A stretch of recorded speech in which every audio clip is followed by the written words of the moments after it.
Hey, what's up, you guys? Bloody Jacob here to bring you my weekly review of Van Helsing on Syfy. This week we've seen Season 1, Episode 10, which is called Stay Out.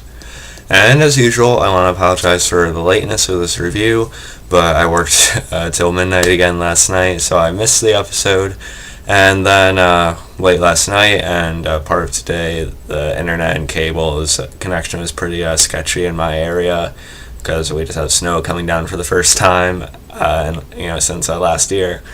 But we got back up now, so I was able to watch the episode and catch up. And overall, I liked the episode. I enjoyed it as I usually do each week. I just want to say, however I feel about this episode compared to other ones. I just want to say how much I'm still loving the show, just everything about it. But so I enjoyed this episode. It had a couple things in it that I didn't like as much as what we got last week. But still, it continues the trend that the show is creating for me, which is continually impressing me and pulling me in. So we have our group. It opens with them getting attacked, by this small pack of feral vamps. And it seems like they're particularly trying to get at Susan for some reason. I don't know if it's just because, she was previously turned or something, so they have a draw to her or what. But it was a little bit weird that Susan wasn't as capable of defending herself. She was kind of just screaming and trying to get Vanessa to help her. Whereas before, we've seen her with Axel and Sam and such, able to fire and stand on the front line right alongside them. But I guess using a gun and hand-to-hand encounters are a little bit different. But I still like how Vanessa is able to fend them off by herself for a little bit. Just I kind of like the choreography with it, with Vanessa sort of pushing them back and forth and getting her little licks in as she does. But then they're saved by this, this couple of people. They're using bow and arrows, which is, fun. And then they're brought to this place called Eden, which is where we've heard the bells, I believe. At least I think. And we meet Micah, or Mika. I think it's Micah. And I recognize the actor. I think he was in The Flash on the CW. That's a show I never really got into, but I remember seeing him on it, so it's kind of cool to see him here. Although I said I don't really like The Flash that much personally, but still kind of cool to see him here.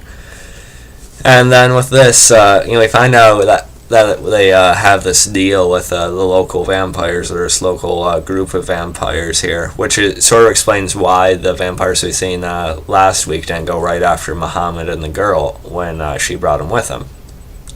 Because that's part of their arrangement, their pact. And we find out more about that throughout the episode.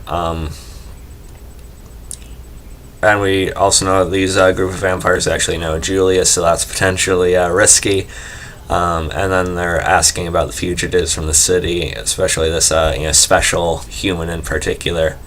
That has these abilities. They do cover for our group at first. But with this part of the story, it sort of went the way you'd expect. With the group setup here being a little bit more tainted than we initially see at the start of it. Their whole setup, as we uncover more of how it all works, becomes a little bit darker as it goes. So it kind of went in the sort of the cliche direction, I want to say, for it. But I still liked it. And then we had Sam. He sees a Nirvana shirt, and this gets him immediately curious. Of course, because who does that always wore that? Of course, Muhammad. And we also had because of that, though, Sam goes snooping around. He goes looking, and then he gets locked in the basement, locked in this room. And then we had Susan. She points out that the pregnant women, there's all these pregnant women, but there are no kids, running around all over the place or anything. And so Vanessa and Susan are kind of wondering if Micah is impregnating all these women himself, but he says he's not. He says members of the Resistance or others would leave them here, so they'd be safe or something like that. But with what we found out a little bit later into the episode of the whole setup here, chances are Micah probably had a personal hand in, getting some of these women, into labor. Doc is able to help one of them get the baby out, although she's still very scared. And we had Vanessa. She finally figures out that, or not finally, but she figures out, sort of cuts through Doc's lies, that she actually shut the door on Axel. Doc sort of tries to explain it at first that the vampire had a hold of Axel, so she only shut it when she knew Axel wasn't going to make it. But of course, we all remember Axel was maybe about a second away from being on the other side of the door with her, and she still shut it right on him when he was just walking towards her. There would have been enough time before the vampire would have been able to get to him, so they would have been able to shut the door. They both would have been alright. And this just gives Vanessa a complete distaste towards Doc. You know, she doesn't want anything to do with her anymore, which is understandable. I did like Doc's character at first, but after all this Axel stuff, I can't really, like her as a person anymore, that's for sure. At first, it seemed somewhat understandable that maybe she is just scared, maybe she does get so frazzled and sort of cowardly in moments like that. You know, there are going to be people like that, even if she is, like, smart, book-wise and with medicine and such, or with her science knowledge. There are going to be people that are going to be a little more shaken by it than others in moments like that. But also tied back to her not being able to save the guy in the very first episode and such. But with Doc, as we find out about what she really wants at the end of the episode, it sort of makes you rethink everything. But we'll talk more about that in a few minutes. We had Mohammed. He wakes up, and the girl sort of attends to him a little bit, saying that he ate those mushrooms and he just came out of it. Excuse me. And Vanessa, she's training with, I think the guy's name is Theo or something like that. He's an actor I've seen in other random shows too, in pretty small roles. I think I remember seeing him in iZombie for one episode or something. They're training with katanas, which is pretty cool. I did immediately like the idea of Vanessa with a katana. It'd be pretty awesome. She'd definitely rival Michonne on The Walking Dead if she's able to hold on to it. So yeah, she'd probably kick more ass actually, but we'll see what happens. And of course, with their training though, it gets a little bit flirty. It's kind of weird that you can tell what they're going for. The guy's sort of just the way he looks. It's sort of he's sort of meant to be attractive in this scenario and stuff like that. And this leads to them, the guy telling her his story, how he lost his family, how he looked for his, how he took care of his parents until they both went out sort of like of natural causes, and how his mom couldn't deal with it, so she passed away about a month ago as well, which of course, happens to pretty much everyone in this world. It's understandable that he'd be brought down by that.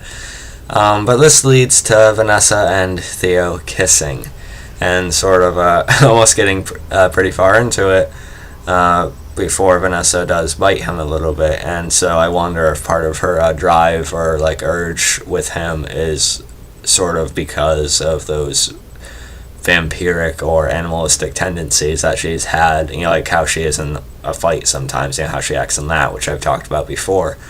But as far as Vanessa sort of semi-hooking up with this guy, it's kind of weird that they put this in like right after the Susan stuff in last week's episode.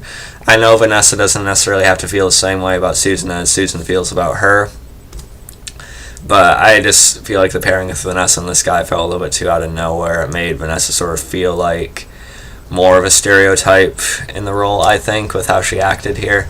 And I know, again, she doesn't have to be attracted to Susan, but I just think her and Susan would make much more sense than her and this random dude. But then again, at the same time, I don't live in this scenario. I understand that people are going to want to just let it out sometimes, but I don't know, Vanessa's connection with this guy felt a little bit tacked on here, and I honestly thought it was below the show, but it's just a little thing. Maybe we won't even see this guy again. Maybe her and Susan are still a long-term idea, who knows.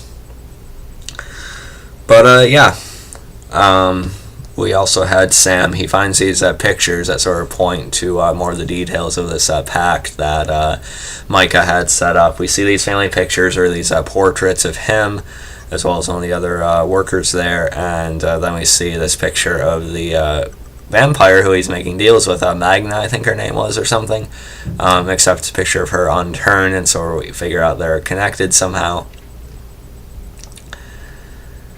And then to add to that guy with Vanessa earlier, he says, well, once she tells him about her abilities and such, he says she could build a world of hope instead of fear, that the vampires are after her because they're afraid of what she could do, that she could sort of establish a world full of hope for her daughter, wherever she is, maybe try to be that beacon, even though Vanessa doesn't want to be.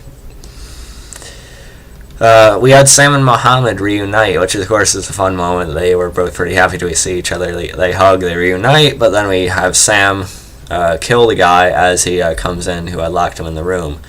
At first, it felt like they were trying to build to Sam being revealed as the serial killer, but we find out a little more details on that in a scene or two after that. And Mohammed is pretty freaked out by Sam just stabbing that guy, and Sam sort of went shh, and like smiled in sort of a funny way, so it made it feel like they're trying to make him seem a little bit sadistic somehow. But at the same time, this guy locked him in the room and acted like a complete dick, by doing so. So I don't really blame Sam for instinctively killing this guy here when he sees him again.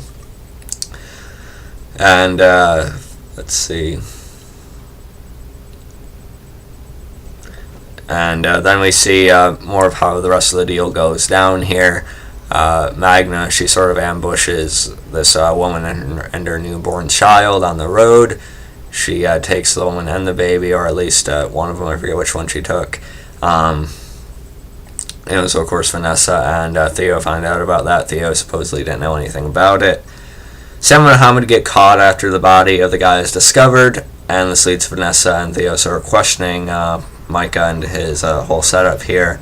Theo turns on him, and Flesh, as you kind of put back by it too, and Flesh throughout the episode was actually kind of getting behind this guy. He sort of showed him supposedly like a path that he could take that would lead him to inner peace, really.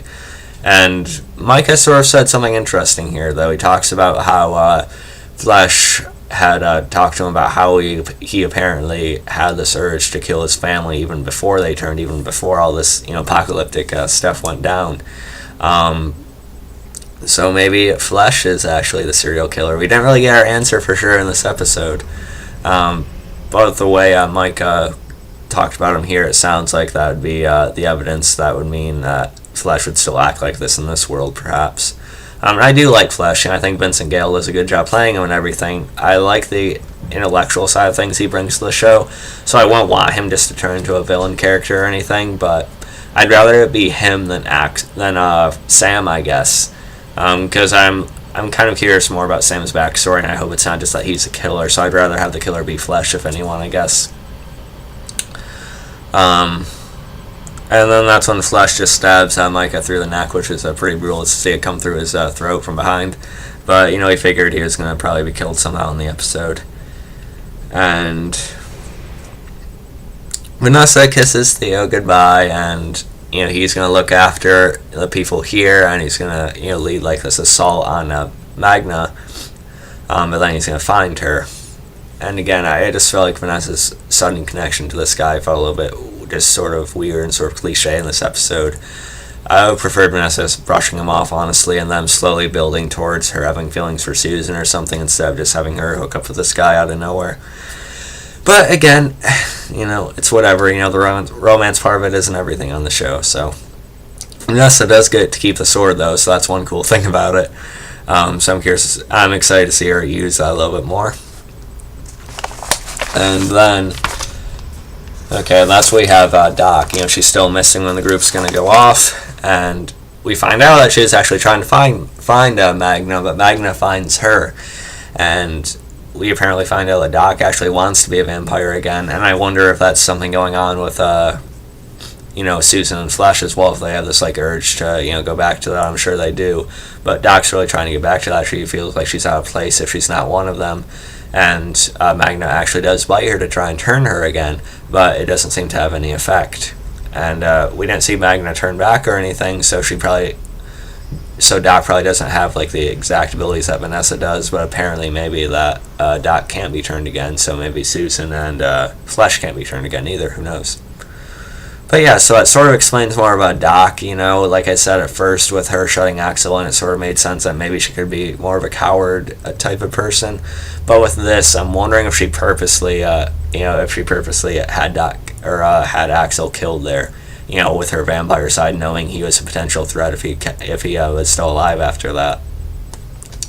Probably. So yeah, I honestly don't really like the Doc character anymore, but you know, it is what it is. Overall, I still like this episode, although there are some things I felt were a bit cliche with the whole setup at Eden here. I felt like it was a little bit predictable, and the whole thing with Vanessa and Theo I thought was a little bit out of place and not really fitting for the character. But I still enjoyed it. You know, I still really do like the show. We only have 3 episodes left this season, so I'm really eager to see how intense it's going to get for the finale. Really looking forward to it. I'm going to give this episode an 8.5 out of 10. Or maybe 8.4, I'm not sure yet, but still really enjoyed it. Hope you guys enjoyed this video. You can follow me on Facebook, Twitter, like, subscribe, and I'll catch you guys next time. Most likely we'll be watching and reviewing the Vampire Diaries episode tomorrow, and then the Z Nation review will probably follow a day or two after that. Because there are other things I like to watch too, you know, like Supernatural, and I'm also checking out Designated Survivor with Maggie Q on it, so that's cool. But anyway, catch you guys next time. Peace.